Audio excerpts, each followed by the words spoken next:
Ça fait très mal de voir qu'on utilise un noir pour combattre un noir.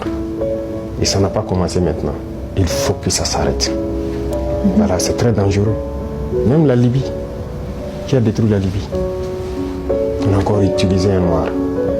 Dans les films, dans le temps, chez les Américains, les noirs jouaient toujours le mauvais rôle. Mais on s'est dit c'est dans le film. Mais pourquoi les noirs doivent continuer à jouer le mauvais rôle? Vous avez suivi, quand je prends notre voisin, encore comme je dis entre nous noirs, le ministre de la Défense ivoirien, qui se promène, aller en Turquie, voir le ministre de la Défense turc, et lui dit de ne pas nous vendre des armes.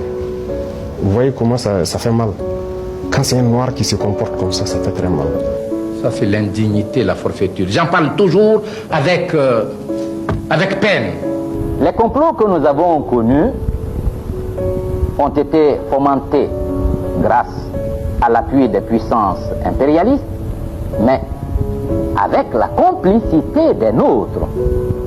On était dans une organisation qui était censée être une organisation où il y a la solidarité, la coopération, l'entraide et tout.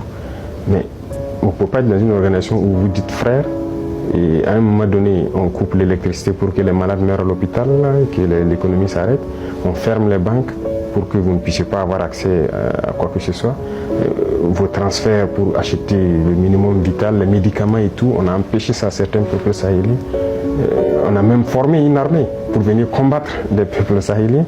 Pendant que le terrorisme sévit depuis des décennies, ils sont incapables de lever un seul soldat pour venir combattre. Ça, ce ne sont pas des frères, il ne faut pas se voiler la face. Et ça, ce ne sont pas les peuples, ce sont les dirigeants.